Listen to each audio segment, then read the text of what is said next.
Muy bien, amados, entonces nos ubicamos y continuamos estudiando la armadura de Dios para poder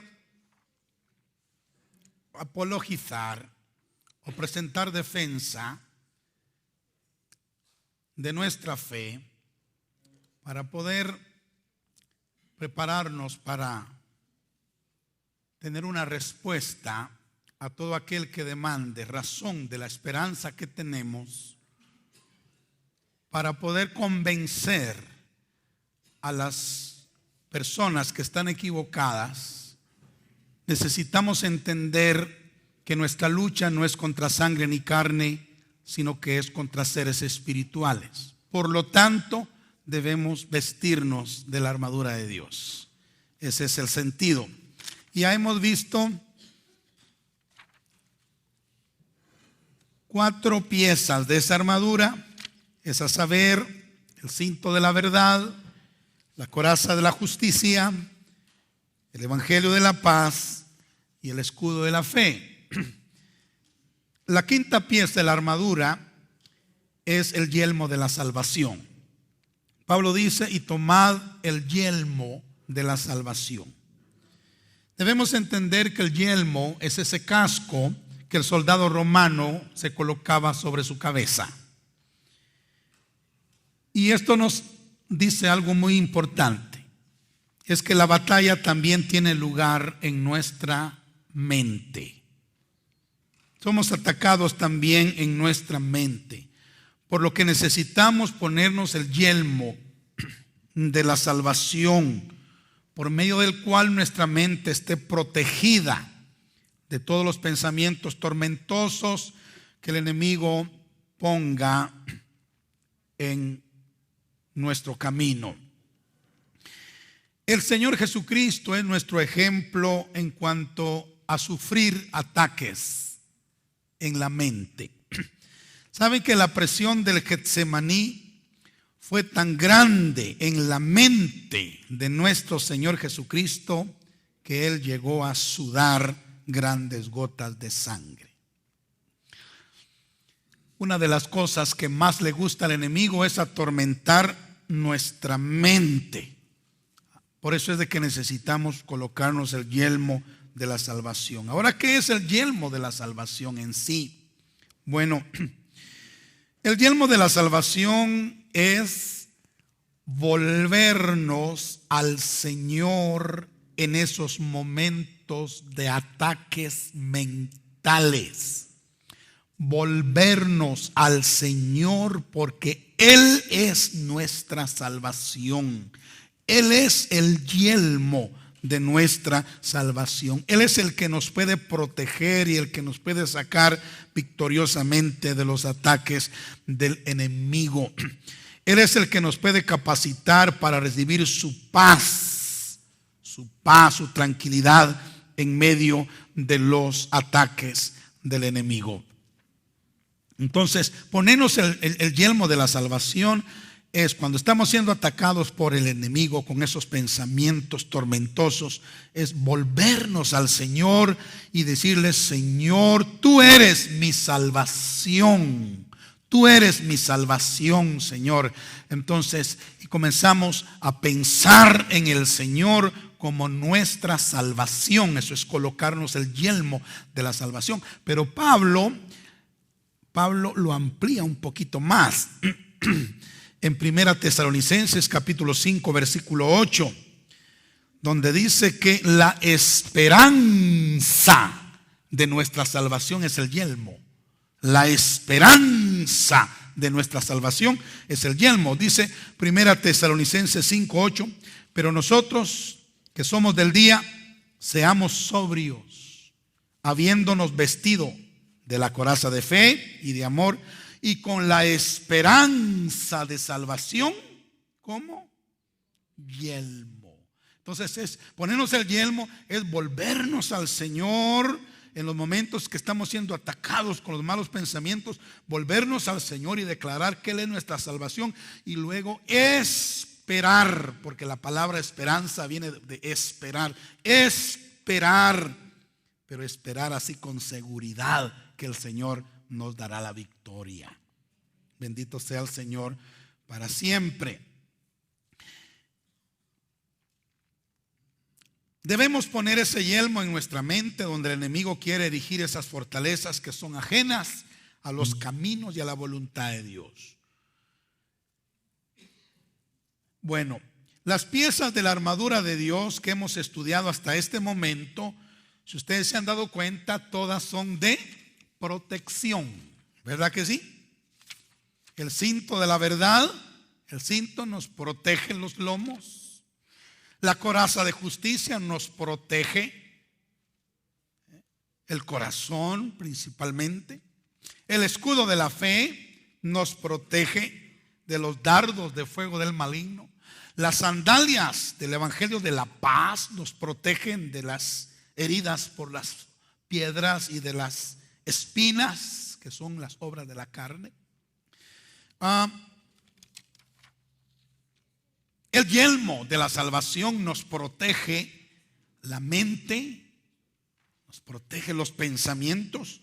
O sea, hasta este momento las piezas de la armadura son defensivas, pero ningún ejército gana una batalla solo defendiéndose, ¿o sí? Ningún ejército va a ganar una batalla si solo se va a defender. Defender. Como tampoco ningún atleta que practique deporte de contención, de contender, va a ganar solo defendiéndose. Ningún equipo que juegue va solo defendiéndose va a ganar. Entonces, es necesario atacar, no solo defendernos, pero es necesario atacar, arremeter contra el enemigo, derribar sus fortalezas e invadir su territorio y arrebatarle el botín. Y hermanos, esto lo hacemos por medio de un arma ofensiva. ¿Cuál creen ustedes que es el arma ofensiva? La palabra de Dios. El soldado cristiano se le ha dado una poderosa arma ofensiva, que es la palabra de Dios. Y a la palabra de Dios Pablo la llama la espada del Espíritu. Amén. La espada del Espíritu. ¿Saben? La palabra de Dios es poderosa. La palabra de Dios es poderosa. Yo quisiera que usted quisiera explicarle esto. Al principio, la palabra de Dios viene a nuestra vida como agua, y nosotros somos vasijas, y el agua está ahí llenando la vasija, y usted lee, y usted estudia, y usted escudriña, y usted oye, y bueno, usted está llenando su vasija de agua, de la palabra, las escrituras.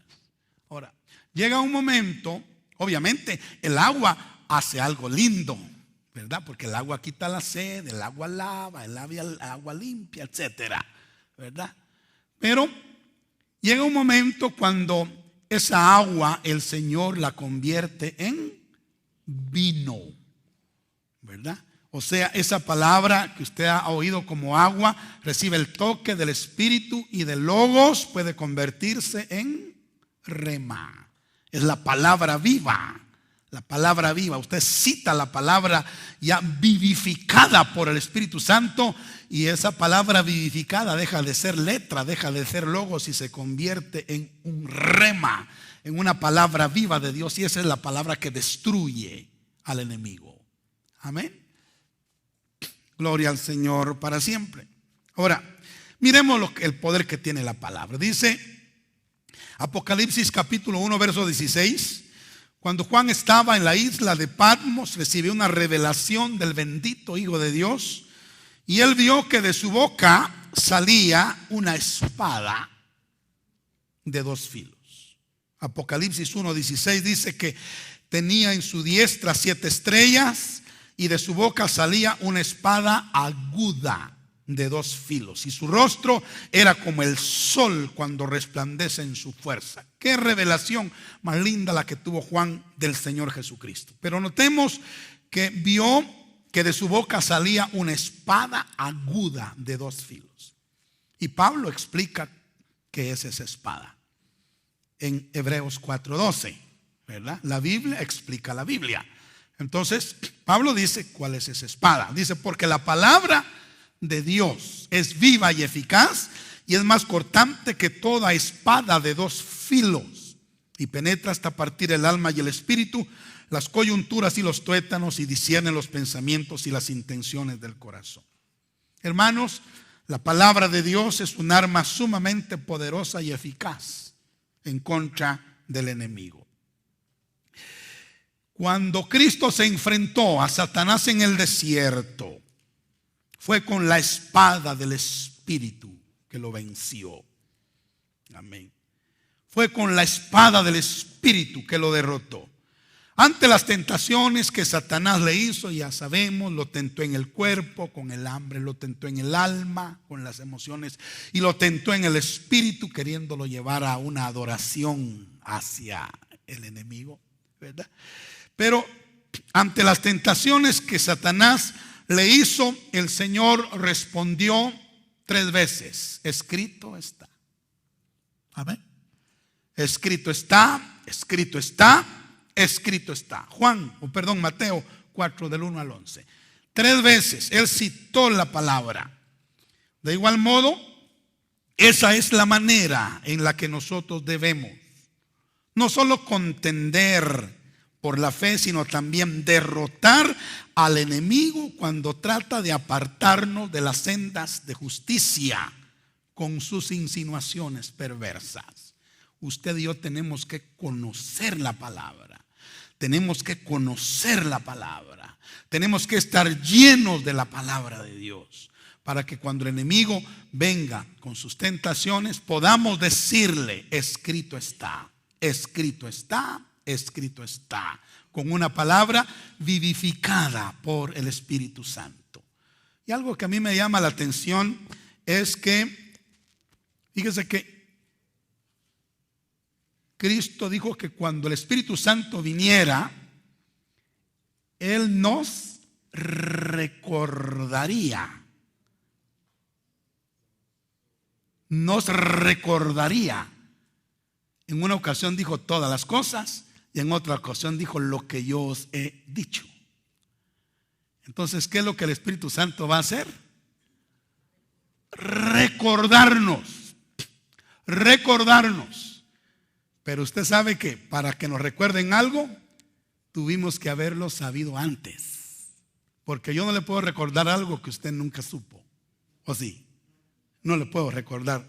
Tiene que haber ya conocido usted algo para que yo se lo pueda recordar. Entonces nuestra obligación es llenarnos del conocimiento de la palabra lo más que podamos, y en el momento de la necesidad el Espíritu Santo nos va a recordar alguna verdad que hemos aprendido antes, y esa verdad será vivificada, y esa verdad será la espada del Espíritu que destruirá al enemigo. ¿Me expliqué? Pero tenemos que llenarnos nosotros del conocimiento de la palabra, porque si no, ¿qué nos va a recordar el Espíritu? ¿Verdad? ¿Qué? Si no hay nada que recordar. Amén. Entonces, así funciona la espada del Espíritu.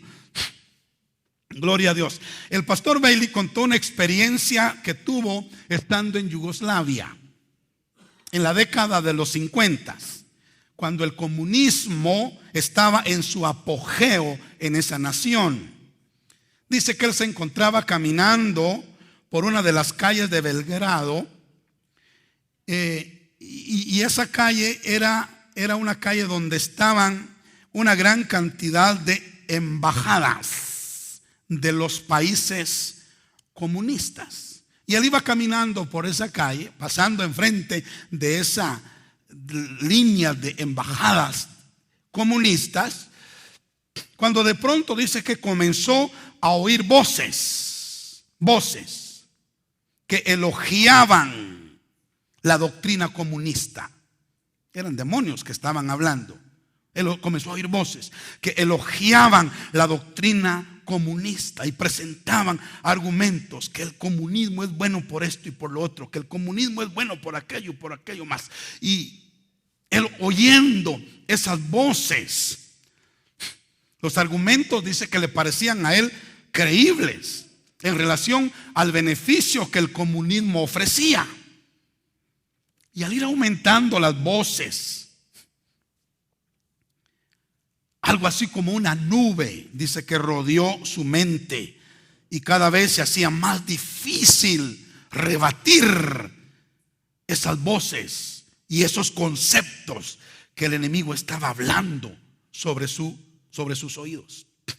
Hasta que de pronto dice que el Espíritu Santo vino como un rayo de luz y traspasó esa nube que lo estaba aturdiendo, y le dijo el Espíritu Santo al pastor Bailey: pregúntales dónde está la sangre.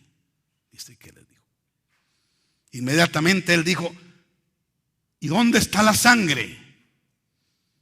Y en ese momento la oscuridad se desvaneció, su mente se llenó de luz, porque él habló una palabra por el Espíritu. Y el sentido era de que sin derramamiento de sangre no hay remisión de pecados. ¿Me explico? Entonces la verdad era esa. ¿Dónde está la sangre en esa doctrina? En esos argumentos. ¿Dónde está la sangre? No hay sangre. Y cuando él citó eso, ¿dónde está la sangre? Obviamente recordando Hebreos 9:22, que dice que sin derramamiento de sangre no hay remisión de pecados. Los demonios salieron y él quedó completamente ya liberado de esa opresión del enemigo. Amén. Nuestro Señor Jesucristo, hermanos, constantemente citaba el Antiguo Testamento cuando discutía con los escribas y los fariseos. Constantemente él citaba el Antiguo Testamento. Como usted y yo, si en algún momento vamos a hablar con alguien, que sea para citarle la palabra. Amén. Para citarle la palabra. Hace un par de días, uno de los hermanos de la iglesia predicó aquí un día viernes y dijo una cosa que golpeó mi corazón y me bendijo en gran manera. Él citó un versículo de unas palabras de Pablo, aquellas palabras que dicen: si alguno habla, hable de acuerdo a las palabras de Dios. No es un asunto de que se va a parar uno detrás del púlpito a hablar lo que se le venga a la cabeza, ¿verdad? Tiene que hablar de acuerdo a la sana doctrina. Si alguno habla, hable de acuerdo a la sana doctrina. Hable de acuerdo a la palabra de Dios, ¿verdad? Y es también cuando vamos a contender por la fe. Si vamos a hablar, hablemos de acuerdo a la palabra de Dios. Amén. De acuerdo a la palabra de Dios. Citemos la palabra de Dios. Es la espada del Espíritu que destruye al enemigo. Mis palabras no pueden hacer mayor cosa. Mis conceptos tampoco. Lo que destruye al enemigo es la palabra de Dios. Amén. Es decir, escrito está. Escrito está. ¿Sabe que Jesús citaba constantemente cuando él apologizaba delante de los escribas y fariseos? Citaba constantemente el Antiguo Testamento. Miremos un ejemplo. Mateo capítulo 15, versículos 7 al 9. Amén. Él aquí está defendiendo la verdad delante de los religiosos fariseos. Él era un apologeta también, Jesús, ¿verdad? ¿Se fue? Bueno, leamos entonces lo que dice Mateo capítulo 15, versos 7 al 9. Cristo dijo: hipócritas, bien profetizó de vosotros Isaías. Mire, cuando dijo: este pueblo de labios me honra, mas su corazón está lejos de mí, pues en vano me honran enseñando como doctrinas mandamientos de hombres. Cristo les estaba citando el Antiguo Testamento. De la misma manera, el apóstol Pablo citó al mismo profeta Isaías cuando censuró a quienes predicaba en Roma. Hechos 28, 24 al 28. Dice: y algunos asentían a lo que se decía, pero otros no creían. Y como no estuviesen de acuerdo entre sí, al retirarse les dijo Pablo esta palabra: bien habló el Espíritu Santo por medio del profeta Isaías a nuestros padres, diciendo: ve a este pueblo y diles de oído oiréis y no entenderéis, y viendo veréis y no percibiréis. Porque el corazón de este pueblo se ha engrosado, y con los oídos oyen pesadamente, y sus ojos han cerrado, para que no vean con los ojos y oigan con los oídos, y entiendan de corazón y se conviertan, y yo los sane. Sabed pues que a los gentiles es enviada esta salvación de Dios, y ellos oirán. Pablo estaba censurando a los judíos, pero sabe que en su argumentación lo que él cita es la palabra de Dios. Lo que él cita es al profeta Isaías, el Antiguo Testamento. También al arguir delante del rey Agripa, Pablo mencionó el hecho de que su predicación y apología no estuvieron para nada fuera de lo que Moisés y los profetas hablaron respecto a la resurrección de Cristo de entre los muertos. Leamos Hechos 29, 22 y 23. Dice: pero habiendo obtenido auxilio de Dios, persevero hasta el día de hoy, dando testimonio a pequeños y a grandes, no diciendo nada. Oiga, qué tremendo. No diciendo nada fuera de las cosas que los profetas y Moisés dijeron que habían de suceder. Que el Cristo había de padecer y ser el primero de la resurrección de los muertos para anunciar luz al pueblo y a los gentiles. Amén. Entonces, note cómo hay que usar la palabra de Dios. A los griegos en Atenas y después en el Areópago, Pablo les predicó que Jesús había resucitado de entre los muertos para nuestra justificación. Su sermón está de Hechos 17. Hasta el día de hoy está escrito en griego moderno y antiguo en una placa de bronce al pie del Areópago. Cuando usted vaya a Grecia, ahí va el Areópago. Y va a encontrar el mensaje de Pablo que está en Hechos 17. Ahí está en griego moderno y en griego antiguo. No se le vaya a olvidar. Amén. Gloria al Señor. Ahora, el texto principal de este sermón que Pablo predicó es versos 30 y 31. Pablo dice: pero Dios, habiendo pasado por alto los tiempos de esta ignorancia, ahora manda a todos los hombres en todo lugar que se arrepientan, por cuanto ha establecido un día en el cual juzgará al mundo con justicia por aquel varón a quien designó, dando fe a todos con haberlo levantado de los muertos. Pero ya Pablo ha dicho que él no dice nada que no esté de acuerdo a lo que ha dicho Moisés y los profetas. O sea, lo que Pablo hace siempre es basarse en la palabra de Dios. Yo creo que, hermanos, estamos aquí precisamente para esto. Amén. Conocer la palabra, llenarnos de la palabra y hablar la palabra es la espada del Espíritu. Gloria a Dios. Cuando Pablo compareció ante el gobernador Félix, también aprovechó la oportunidad para disertar sobre 3 puntos importantes de la palabra de Dios, como lo son la justicia, el dominio propio y el juicio venidero. Leamos Hechos 24, 25, Hechos 24, verso 24 y verso 25. Amén. Dice: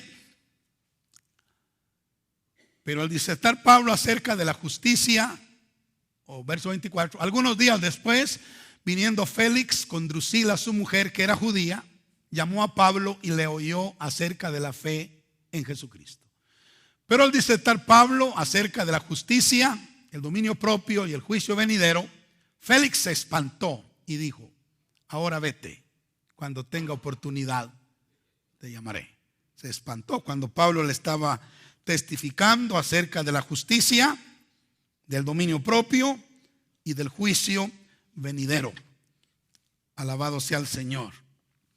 Y repito, Pablo no decía nada, como ya lo vimos en Hechos 26, 22 al 23, no decía nada fuera de las cosas que los profetas y Moisés dijeron que había de recibir. Quiera Dios que así nos pase a nosotros, ¿verdad? Que no digamos nada que esté fuera de este santo libro, ¿verdad? Nada que esté fuera de la Sagrada Escritura. Gloria al Señor para siempre. Bueno, para todos nosotros que hemos sido llamados a contender por la fe, debe quedar claro que nuestro propósito es presentar el Evangelio a todos los hombres, en todo lugar, de manera que puedan entenderlo, asimilarlo, ponerlo en práctica. Es como dijo Pablo: llevar a todos los hombres el mensaje del Evangelio, que dice que solamente en Jesucristo se encuentra la salvación, porque no hay otro nombre bajo el cielo dado a los hombres en quien podamos ser salvos. Gloria al Señor. Bueno, vamos a pasar ahora al capítulo 2 de nuestro curso. Vamos a hablar algo acerca de la autenticidad de la Biblia. Amén. Ya vimos que tenemos que contender ardientemente por la fe. Ya vimos que hay razones por las cuales debemos ser apologetas, debemos apologizar. Razones poderosas. Ya vimos que para hacerlo tenemos que entender que la obra la va a hacer el Señor, no nosotros. Y tenemos que entender que nuestra lucha no va a ser contra seres humanos, sino contra espíritus malos. Y por eso tenemos que vestirnos de toda la armadura de Dios, para que podamos hacer un trabajo efectivo. Porque si nos vamos a meter a la guerra desarmados, vamos a salir derrotados, ¿verdad? Tenemos que ir a la guerra, pero armados. Eso es lo que Pablo nos está diciendo. Bueno, ahora pasemos a darle una miradita a la autenticidad de la Biblia, porque usted debe tener base para decir: mire, la Biblia es auténtica. Usted debe saber por qué está diciendo que la Biblia es la palabra de Dios. Porque imagínese, usted dice: mire, la Biblia es la palabra de Dios. Bueno, ¿y por qué cree usted que es la palabra de Dios la Biblia? Porque es la palabra de Dios. No, pero ¿por qué cree usted que es la palabra de Dios? No, es que ¿por qué es la palabra de Dios? Es que yo lo creo así. No, tenemos que tener base. Esa es apologética, ¿verdad? Dar una respuesta a aquel que demande razón de lo que nosotros creemos. ¿Por qué lo creemos? ¿Por qué lo creemos? Entonces, ¿cuántos creen que la Biblia es auténtica, es verdadera? Yo también creo en la autenticidad de la Biblia. Creo en la veracidad de la Biblia. Creo en la infalibilidad de la Biblia. Gloria a Dios. La amo. La amo. Gloria a Dios. Estoy apasionado por ella. Amén. ¿Cuántos aman la Biblia? La palabra de Dios. Sí. Gloria a Dios para siempre. Escuché al hermano Clayton decir que me llamó la atención. Él dijo que para él la Biblia, la palabra de Dios, era el amor de su vida, dijo. Ay, qué interesante, dije yo. El amor de mi vida, la palabra de Dios. Amén. Ahora, creemos en la infalibilidad, autenticidad, veracidad de la Biblia, pero miremos algo al respecto. Se hace referencia a que las Sagradas Escrituras son la espada del Espíritu y como tal ellas son el arma más grande y poderosa del arsenal del soldado cristiano. Nunca debemos dejar de leerla, hermanos. Nunca. Debemos tener su contenido escrito en las tablas de nuestro corazón y debemos tener nuestra mente llena de sus conceptos para que podamos citarla y al citarla podamos dar el testimonio correcto e irrefutable de lo que creemos. Debemos seguir el ejemplo de nuestro Señor Jesucristo, quien confrontó los argumentos de Satanás en las tentaciones del desierto, derrotándolo categóricamente con la simple respuesta: escrito está, escrito está, escrito está, citando un pasaje de la Biblia en cada paso. Ahora, la Biblia destruye oigan esto, la Biblia destruye completamente la fe musulmana, así como las mentiras de todas las religiones. Ahora, déjeme darle una explicacióncita. ¿Por qué estamos haciendo énfasis en el islamismo y en la fe musulmana? ¿Por qué tanto eso? ¿Sabe por qué? Porque en el fin de los tiempos, el conflicto final va a ser entre el cristianismo y el islamismo, entre la Biblia y el Corán. Por eso estamos haciendo énfasis en eso. El conflicto final será entre Ismael e Isaac, como fue en el principio. Amén. Por eso. Ahora, estamos diciendo que la Biblia destruye completamente la fe musulmana, pero no solo la fe musulmana, sino todas las demás mentiras de la religión. Pero hablando de la fe musulmana, originalmente Mahoma, que fue el fundador de esa religión, estableció como requisito que sus seguidores leyeran los primeros 5 libros de la Biblia, o sea, el Pentateuco. Era como una orden, como una norma para cualquier islámico musulmán leer los 5 libros de la ley. Y también los 4 evangelios. Pero ¿saben? Los imanes, que son los maestros de la religión musulmana, se dieron cuenta que la palabra de Dios debilitaba la fe musulmana. Y como la estaban leyendo en los 5 libros de la ley y en los 4 evangelios, la cosa no funcionaba para ellos. Entonces estos maestros musulmanes lo que hicieron fue, como digo, decir que el Pentateuco de hoy está trastocado, está adulterado, y que los 4 evangelios ya están arreglados de manera que no son originales. Entonces ya los musulmanes no deben leer los 5 libros de la ley ni los 4 evangelios. Se inventaron esa treta astuta, ¿verdad?, para impedir que sus seguidores lean la Biblia, de manera que ahora solo leen el Corán. ¿Me estoy explicando? Bueno, ahora, ¿por qué razón? Porque la Biblia destruye la mentira. Porque la Biblia es la verdad. Y la verdad siempre destruye la mentira. Vamos a ver a continuación cómo la fidelidad textual de las Escrituras se ha mantenido en cualquier idioma en el que estén escritas. pues todas han sido tomadas de los idiomas originales. Veamos entonces, en primer lugar, la fidelidad en la transmisión de la Biblia.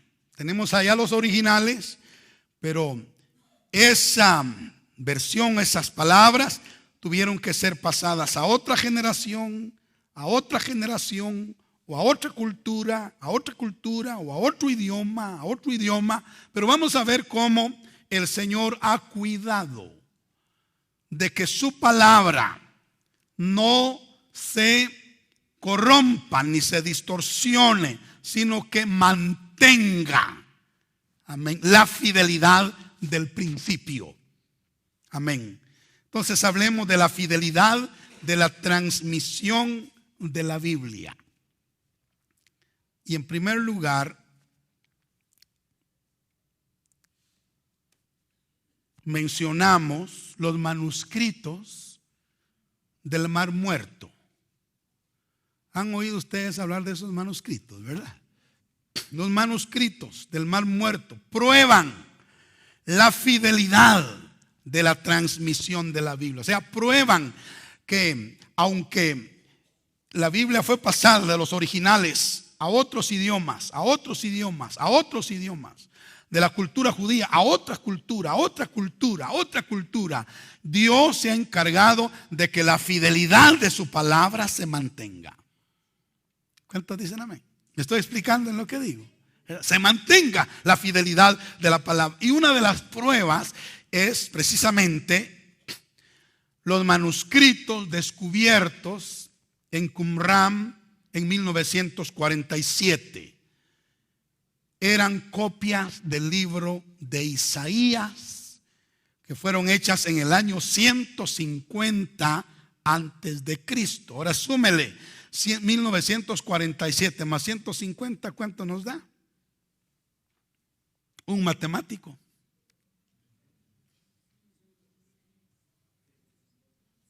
Cuesta la matemática, ¿verdad? Bueno, pero ¿sabe qué? Esas copias del libro del profeta Isaías fueron elaboradas en el año 150 antes de Cristo y fueron encontradas en 1947 después de Cristo. Amén. ¿Y sabe qué cosa más linda? Que son idénticas al texto que tienen nuestras Biblias. Amén. Son idénticas al texto que tienen nuestras Biblias. O sea, no hay tal cosa como una corrupción o deterioro de la verdad de Dios. El Señor ha mantenido la fidelidad de su santa y bendita palabra. Entonces, los manuscritos del Mar Muerto son una prueba indubitable de que el Antiguo Testamento actual es exactamente el mismo que fue originalmente inspirado por Dios y escrito por los santos de la antigüedad. Amén. Gloria a Dios. La fidelidad del Antiguo Testamento también se puede afirmar con el hecho de que el Señor mismo citó extensamente el Antiguo Testamento. Amén. El Señor Jesucristo mismo citó extensamente el Antiguo Testamento. Y sabe, libros como Génesis, como Deuteronomio, que fue uno de los que más citó Jesús, los Salmos, el profeta Isaías, esos habían sido escritos siglos antes. Sin embargo, el Señor les dio credibilidad porque Él los citó en el Nuevo Testamento. Amén. Si la palabra de Dios, o sea, si esos libros hubieran sufrido algunos cambios, Jesús no los hubiera citado como los citó. Pero Él citó extensamente porciones del Antiguo Testamento y nunca cuestionó su fidelidad textual. En sus sermones vemos a Cristo hablar de Génesis, Deuteronomio, Salmos, Isaías. Y él hace alusión a los escritos de Moisés, de los profetas y los salmos. Y esto es una prueba indubitable de la fidelidad de la transmisión de una generación, de una era a otra era, de la Biblia. Gloria a Dios. Ahora, la fidelidad del Nuevo Testamento se puede verificar por el enorme número de copias que se remontan a solo 100 años después de que se escribieran los originales. Saben que los originales, digamos, se escribieron acá y luego 100 años después, que no era mucho tiempo. Entonces, los apóstoles, los padres de la iglesia del principio, citó mucho de eso. 100 años. Y nosotros conservamos casi todo lo que se escribió 100 años después de los originales. Y todo sigue igual. Alabado sea el nombre del Señor. Así es de que incluso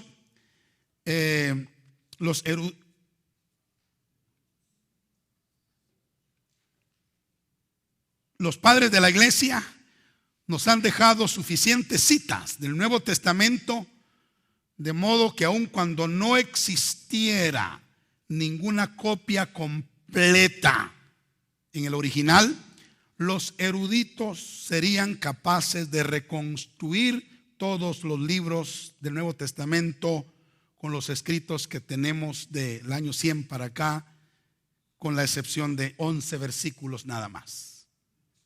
Fíjense. O sea, esto nos muestra que Dios cuidó la fidelidad de la transmisión de la Biblia. Hablemos un poquito acerca de la unidad de la Biblia. La unidad de la Biblia es impresionante. Se hace referencia a ella como las sagradas escrituras, siendo los escritos inspirados de los sabios de muchas generaciones.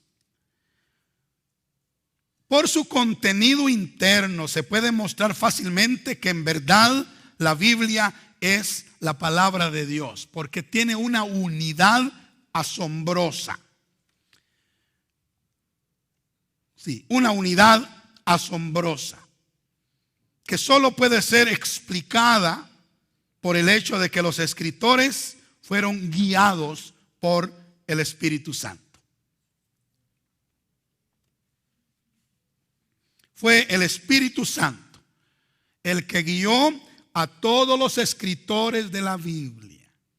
Por eso es que la Biblia tiene una unidad asombrosa. Sabe que la Biblia no se contradice. La Biblia no se contradice. La Biblia se complementa y mantiene una línea de verdad recta, ininterrumpida y para nada contradictoria. ¿Por qué razón? Porque toda la escritura, aunque fue escrita por, que les digo, entre 36 y 40 escritores, fue dictada por una sola mente, la mente del Espíritu Santo. Primera de Pedro, capítulo 2, verso 21, dice: los profetas nunca hablaron por su propia voluntad. Al contrario, eran hombres que hablaban de parte de Dios, dirigidos por el Espíritu Santo, dice.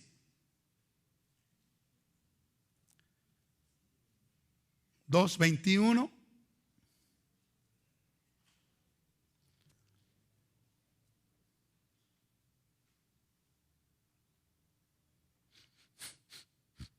Segunda de Pedro.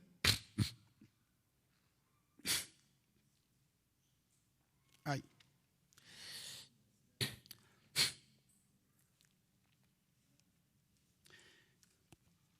Regréseme a Primera de Pedro 2:21, voy a ver.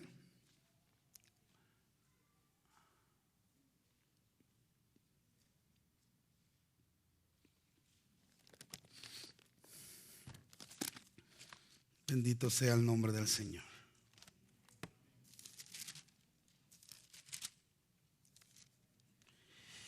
Entonces es 1:21. 1:20 y 21.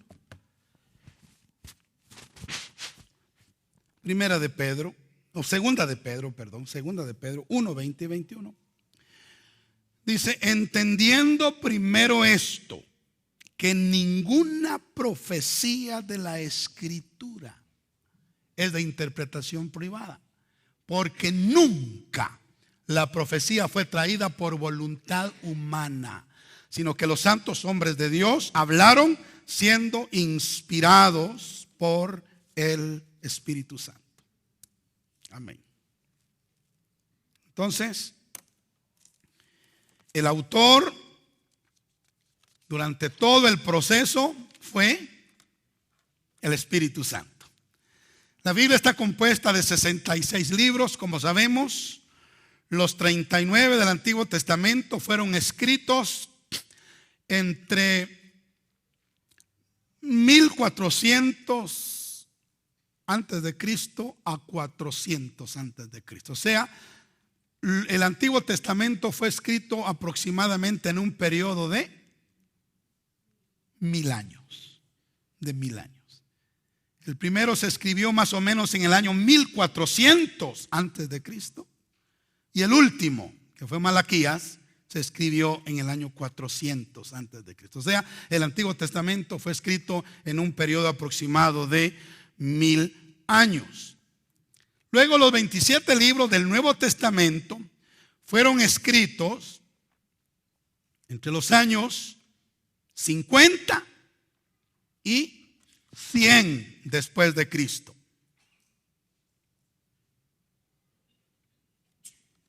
Más o menos, ¿verdad? Son números así como aproximados. Aproximadamente en el año 50 fue el primer libro del Nuevo Testamento y aproximadamente en el año 100, 95, 96, por ahí, el último libro que fue Apocalipsis. O sea, si nosotros sumamos 1000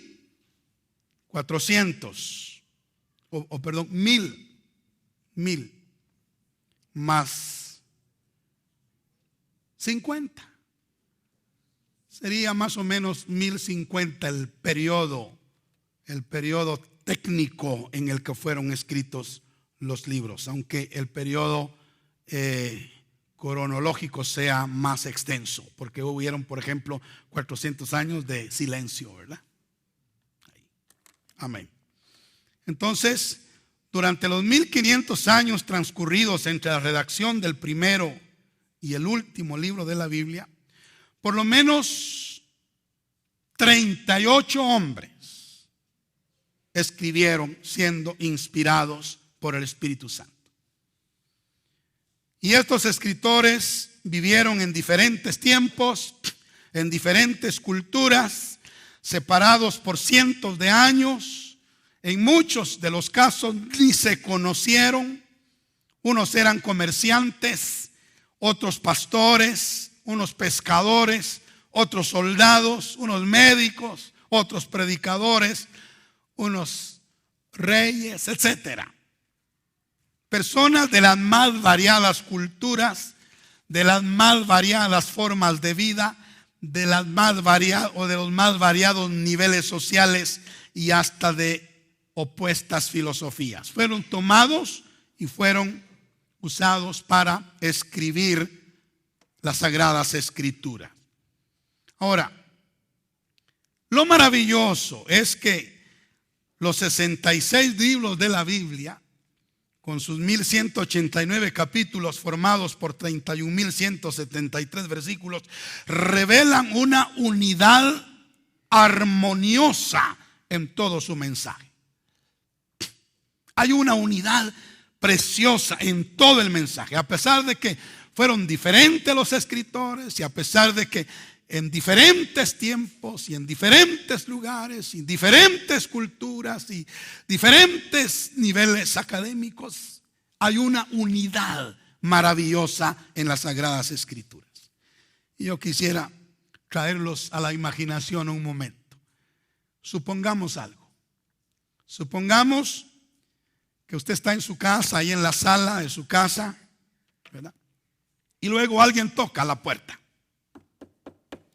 Y usted se levanta y abre la puerta y hay un desconocido ahí que trae un pedazo de mármol, así de una forma mera, como que fuera arte moderno, ¿verdad? Mera rara. Y la deja en la sala y se va. Otro día viene otro, toca la puerta, desconocido, y trae otro pedazo de mármol así partido o cortado de una forma rara y lo deja ahí. Y el otro día viene otro desconocido y hace lo mismo. Amén. Hace lo mismo. Y bueno, y usted se pone a pensar, ¿qué pasa aquí? Pero de repente cuando ya se fueron todos, y ya vinieron todos y se fueron todos, dejaron su pedazo, usted ve, le pone atención a lo que está pasando y ve que una preciosa estatua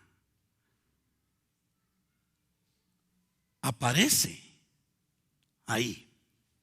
¿Qué pensará usted? ¿Que fue casualidad eso? ¿O que hubo una mente que se comunicó con cada uno de ellos para que consiguiera un pedazo de mármol y que lo cortara de tal manera, con tales medidas, y que lo trajera para que formara parte de ese monumento que ahora está en su casa? No sería producto de la casualidad, sino de una mente maestra, ¿no es cierto? Amén. Ahora, eso es precisamente lo que sucedió con la Sagrada Escritura. Una mente celestial, el Espíritu Santo, le habló a un hombre y éste trajo su aportación, y otro hombre su aportación, y su aportación, y su aportación, y ahora tenemos un monumento glorioso que se llaman las Sagradas Escrituras. Y no hay ni una sola pieza que esté fuera de línea. Amén. Fuera de la forma. Gloria al Señor para siempre. Así es que, bueno, hermanos, la Biblia es auténtica. La fidelidad ha sido probada y comprobada. El mensaje sigue manteniéndose. La unidad de la Biblia es perfecta. No hay nada que se contradiga en ella. Y esto muestra que la palabra o que la Biblia es auténtica. Hablemos ahora un poquito acerca de la existencia de Jesús. Porque estamos viendo tanto la veracidad de la palabra como la veracidad de la deidad de Cristo. Ahora, hablemos un poquito acerca de la existencia de Jesús. Es un hecho comprobado tanto por recursos seculares como por fuentes espirituales. Hermanos, Jesús realmente existió en esta tierra. Él realmente vino a esta tierra. Dios realmente se hizo carne. Cristo no es un mito. Cristo no es el producto de la imaginación del hombre. Cristo es una realidad. Él fue real. Él estuvo en la tierra. Y hay pruebas seculares que nos muestran que Cristo existió, y hay pruebas obviamente espirituales que muestran que Cristo también existió. Hablemos de los recursos seculares o de las pruebas seculares de la existencia de ese varón de Nazaret, de ese hombre de Nazaret, de ese maestro de Nazaret que vino a este mundo. Recursos seculares o pruebas seculares de que Cristo realmente estuvo en la tierra. ¿Y por qué estamos diciendo eso? Porque usted se va a encontrar con las falsas religiones, con los criterios, con los conceptos de la gente que no cree eso. Y usted tiene que tener cómo convencerlos. Amén. Ahora, en Juan capítulo 1, verso 34, Jesús es llamado el Hijo de Dios. Dice Juan: y yo le vi y he dado testimonio de que este es el Hijo de Dios. En Juan 1:14 dice que Cristo no solo es el verbo, pero es el verbo hecho carne que habitó entre nosotros y vimos su gloria como la del unigénito del Padre, lleno de gracia y de verdad. Ahora escuchen esto. En Juan 1:1 Juan declaró que el verbo estaba con Dios y el verbo era Dios. Amén. El verbo, ¿qué es el verbo? ¿Qué es un verbo? ¿Qué es un verbo? Es una palabra viva, es una palabra viva, es una palabra activa. El verbo. Pues la palabra viva, la palabra activa estaba con Dios y era Dios. Ahora pónganme atención a esto, porque esto también impactó mi corazón. Hablemos del Antiguo Testamento, la palabra de Dios en el Antiguo Testamento. El verbo de Dios en el Antiguo Testamento. Saben que la palabra de Dios es Cristo, ¿verdad?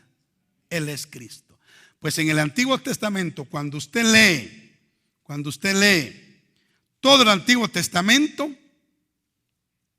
amén, todo el Antiguo Testamento que fue traído por los profetas, dice Apocalipsis, creo que es 19:10, si no lo confirmaré enseguida, que el testimonio de Jesucristo es el espíritu de la profecía. ¿Han leído ese verso? El testimonio de Jesucristo es el espíritu de la profecía. O sea, todo lo que hablaron los profetas, el testimonio o el espíritu de la profecía, todo lo que hablaron los profetas era refiriéndose a Cristo, a Cristo, a Cristo. Entonces, a Cristo lo vemos en su palabra en el Antiguo Testamento. Lo vemos como la palabra del Antiguo Testamento. Pero ¿saben qué? Esa palabra en el Nuevo Testamento vino y se hizo carne. En Cristo se cumplió todo el Antiguo Testamento. Se hizo vida, se hizo carne. Por eso dice: y aquel verbo fue hecho carne, y aquella palabra fue hecha carne y habitó entre nosotros. Gloria al Señor.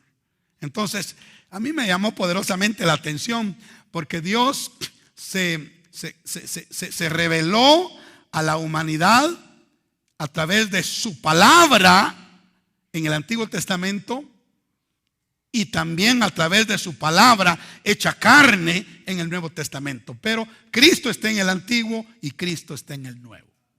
Alabado sea el nombre del Señor. Muy bien, pero en estos pocos minutos que nos van quedando de esta segunda sesión, quiero que miremos las pruebas seculares de la existencia de Cristo hace 2000 años en la tierra. El mismo Jesús, quien fue el verbo hecho carne, cumplió en su vida y ministerio todo lo que estaba escrito de él. Y presentamos algunas pruebas de la existencia de Jesús de fuentes seculares. Prueba número 1.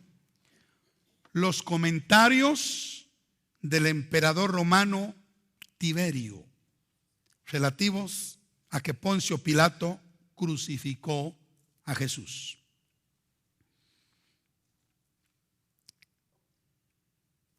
Estos comentarios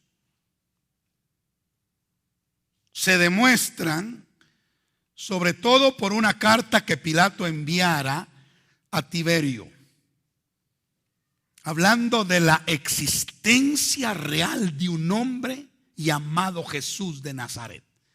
Esto no es Biblia, esto es historia. Esto es historia. Y quiero darles, pueden anotar por favor ahí en sus cuadernos, un sitio en internet que me gustaría que usted consultara para esto, para verificar esto. www.concienciaradio.com, www.concienciaradio.com.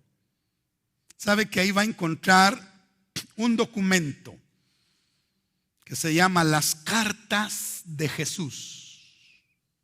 Y ahí encontramos los comentarios de Tiberio César, relacionados con que Poncio Pilato crucificó a Jesús. Otra fuente, historiadores seculares como Flavio Josefo hablan de la existencia de Cristo abiertamente en sus crónicas. Les quiero citar una de esas crónicas que creo que va a aparecer también en su libro. Flavio Josefo escribe esto. Mire qué lindo. Y debemos entender que Flavio Josefo no era cristiano. Él era un historiador secular y él no era cristiano. Sin embargo, mire lo que él escribe respecto a la realidad, a la existencia de Jesús en la tierra. Dice: por este tiempo apareció Jesús, un hombre sabio, si es que es correcto llamarlo hombre, ya que fue un hacedor de milagros impactantes, un maestro para los hombres que reciben la verdad con gozo, y atrajo hacia él a muchos de los judíos y a muchos de los gentiles. Él era el Cristo.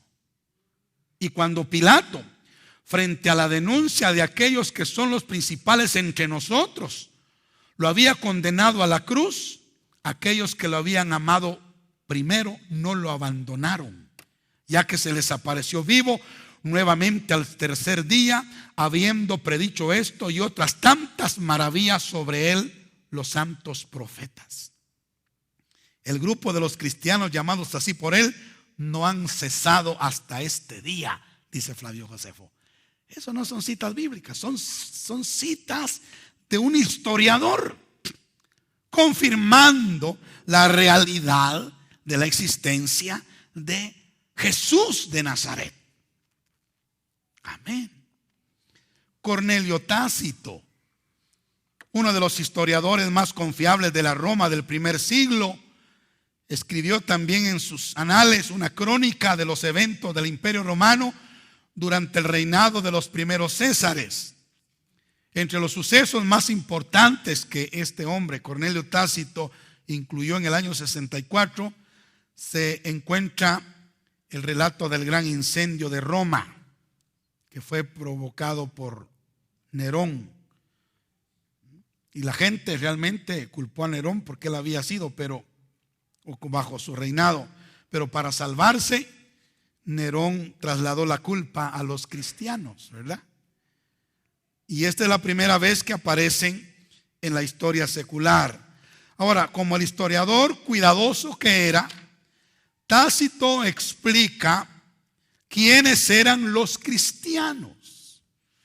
Y él dice que el nombre del fundador de los cristianos era Cristo, y que fue sometido a la pena de muerte en el reinado de Tiberio por sentencia del procurador Poncio Pilato. Fíjese, o sea, también este hombre, este historiador, está dando testimonio de que en realidad existió un hombre llamado Jesús.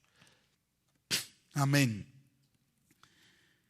Y aquí también debemos enfatizar que Tácito no era un historiador cristiano que trataba de probar la existencia real de Jesucristo. No, él era un historiador pagano que despreciaba a los cristianos como que si fueran una peste, una enfermedad.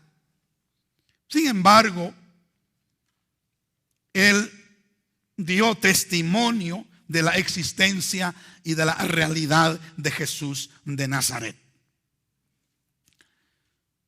Cayo Suetonio Tranquilo, mire qué nombre.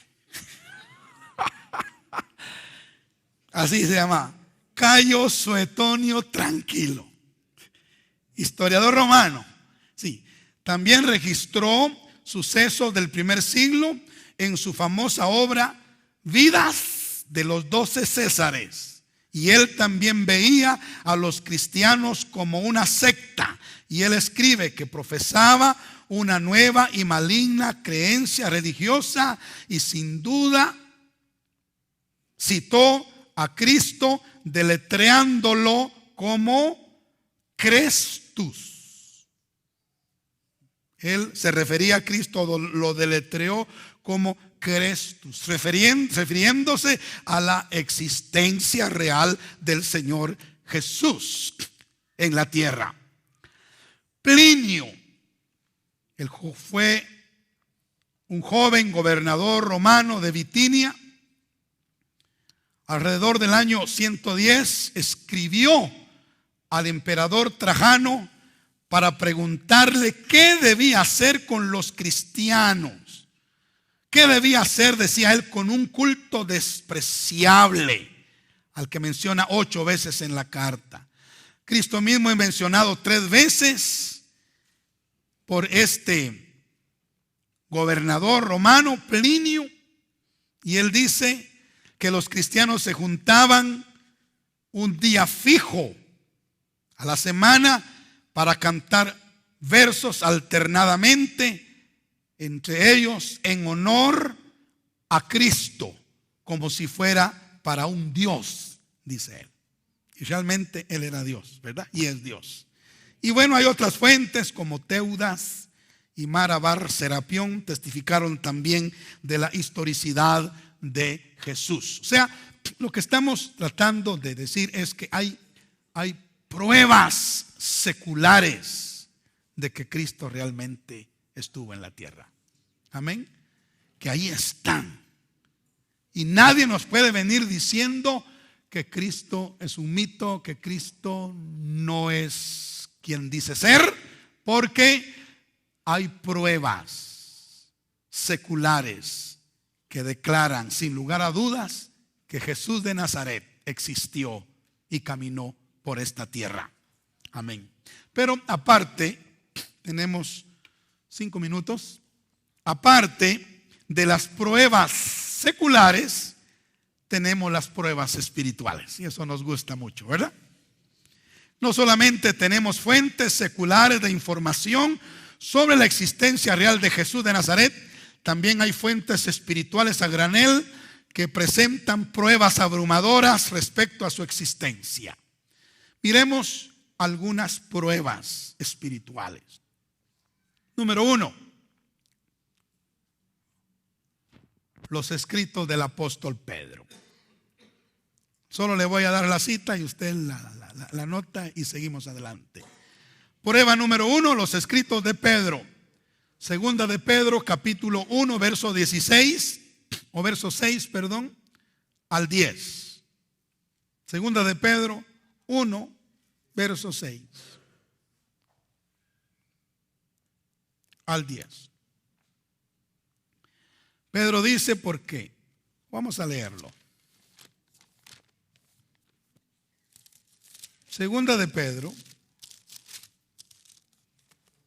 capítulo 1, verso 16 es, perdón. Verso 16 al 18.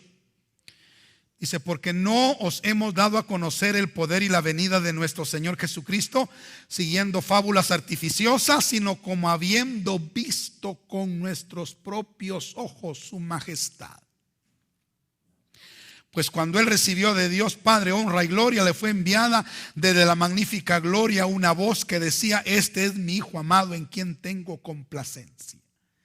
Y nosotros oímos esta voz enviada del cielo cuando estábamos con Él en el Monte Santo. Los escritos de Pedro. Los escritos de Pablo.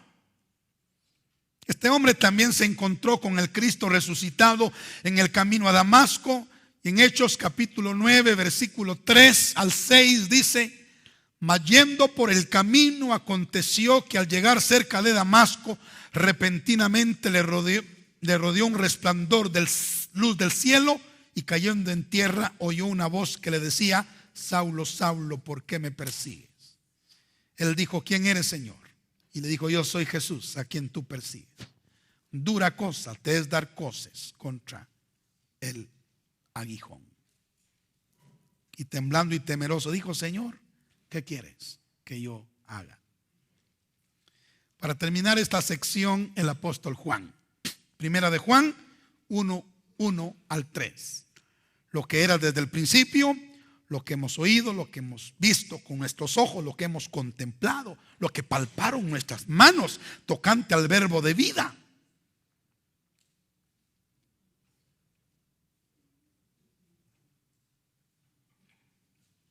Lo que hemos visto y oído, eso os anunciamos, para que también vosotros tengáis comunión con nosotros. Hermanos, pruebas de la existencia de Jesús de Nazaret, pruebas seculares, los comentarios del emperador romano Tiberio, las palabras de Flavio Josefo, las palabras de Cornelio Tácito,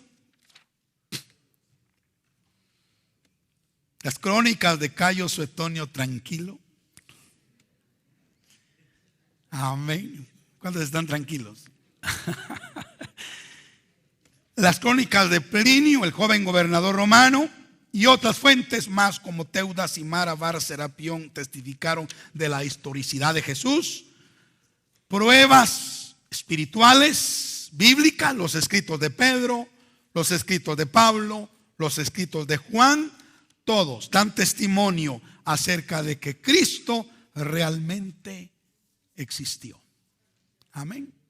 Gloria a Dios.